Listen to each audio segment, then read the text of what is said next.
Yo, yo, what it do? What it do? Carolina here. Another gig talk.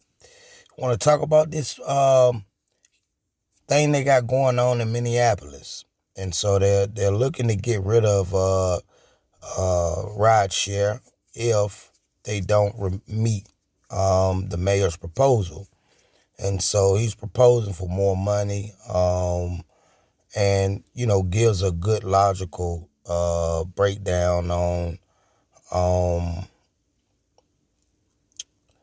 why he's proposing and the good that'll come from it. And bottom line, it don't seem like he's playing.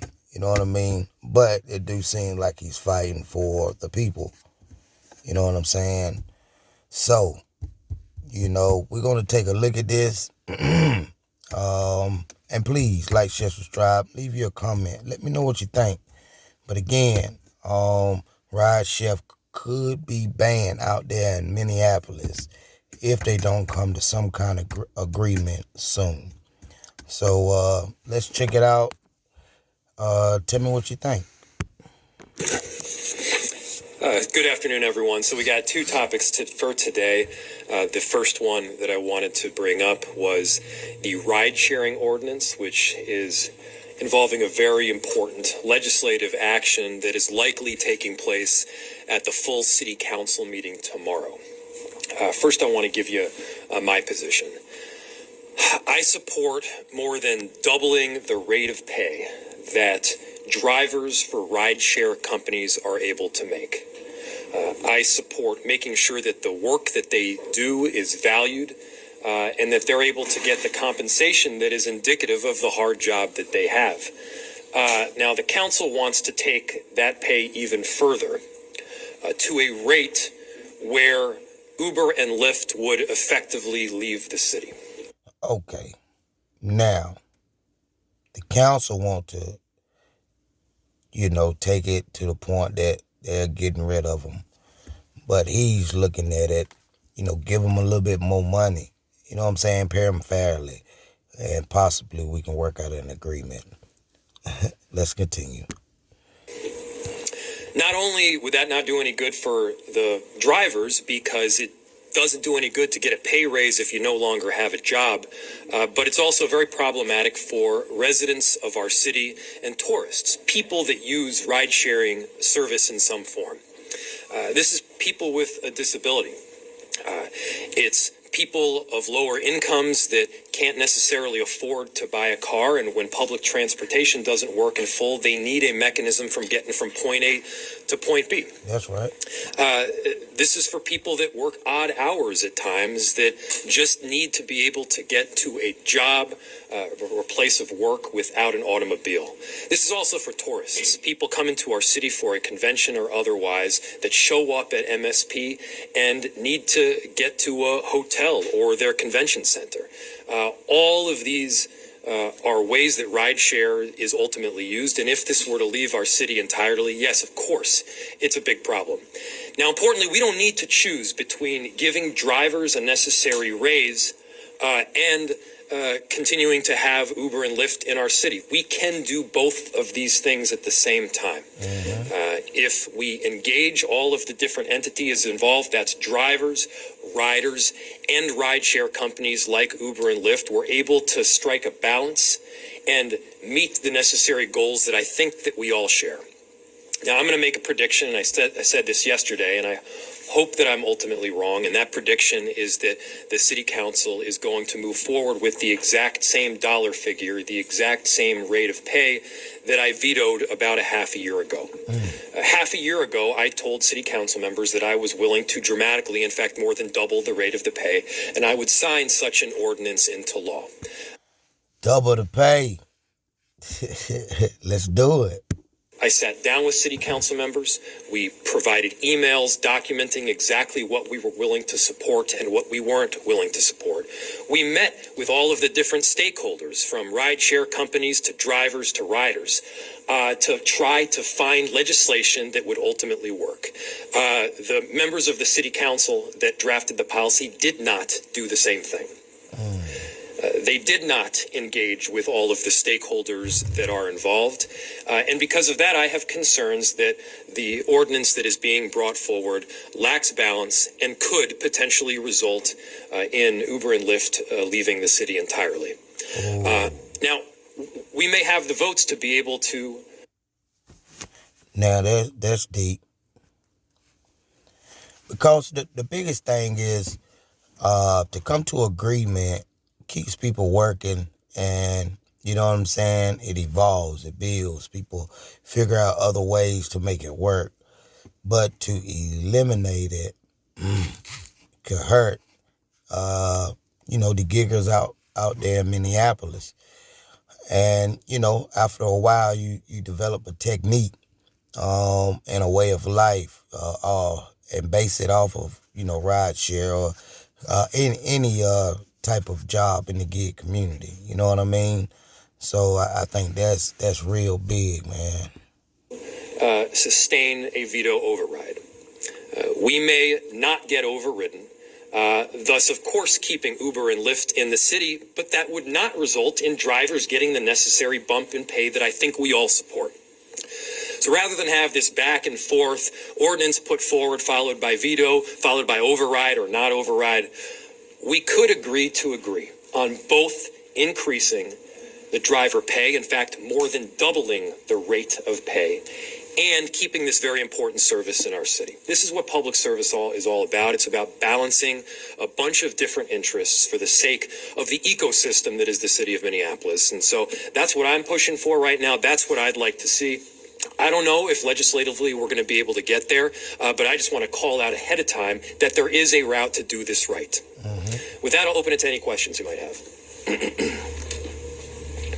Mayor, what's your response to folks who say that Uber and Lyft have made these sort of threats before in other cities and that they're empty threats and the city of Minneapolis should just move forward with this? It's important to look at the specifics that have happened in other cities, and in some instances, we've had ordinances that have passed followed by some form of change in the law or preemption from the state. Obviously, that could happen here as well. The city council could pass an ordinance that's vetoed by me. They could override my veto.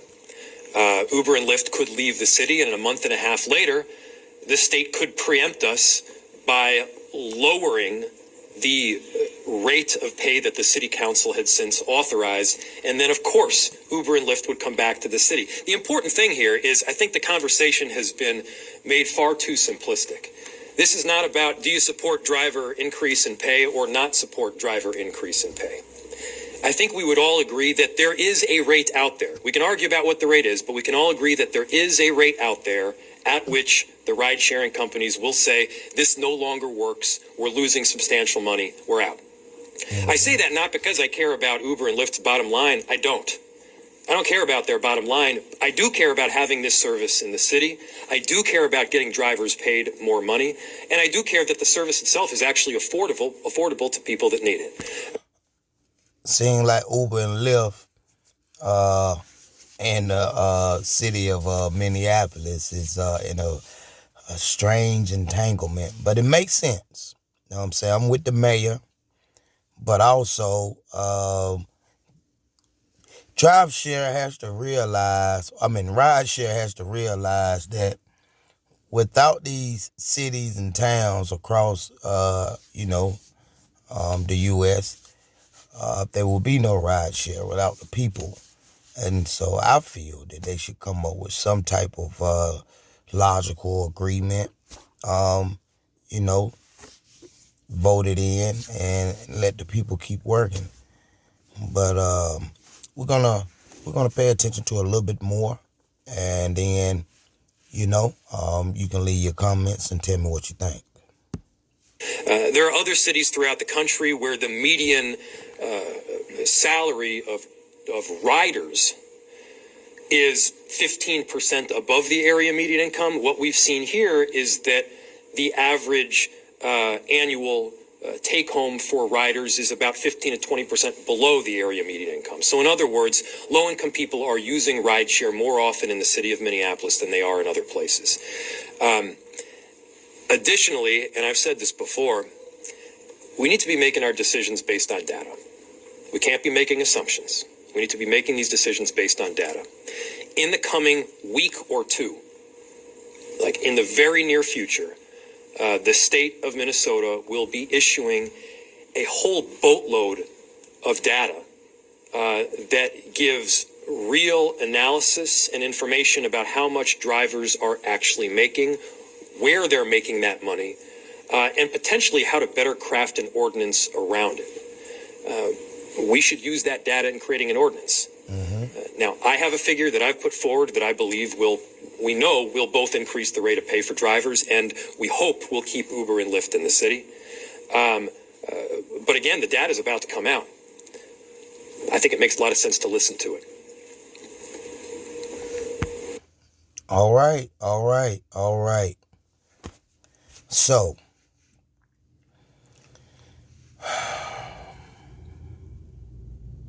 it seems like we're about to find out here soon, you know what I mean? Meaning the next coming days or weeks about the, you know what I'm saying, the final verdict. But at the end of the day, they need to come up with something that makes it fair for both Uber, Lyft, and the drivers or, workers.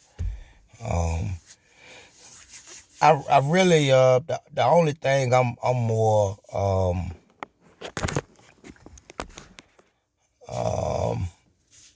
baffled by is them leaving. You know what I'm saying? That's like the biggest thing. I think they should work it out, try to figure out some type of, number that they can agree upon and go from there. But to not agree on anything and just take it out becomes the sword for all states, town, and city. Like, well, we ain't getting paid neither. Let's take it out of here. We ain't getting paid neither. Before you know it, you got 5-6 states that got rid of Rideshare following this model. It's good, but at the end of the day, we're only the workers, so we're only the pawns. Let me know what you think, man. I'm Carolina. Please like, share, subscribe. Till the next time, peace out. And please leave the comments below. I want to know.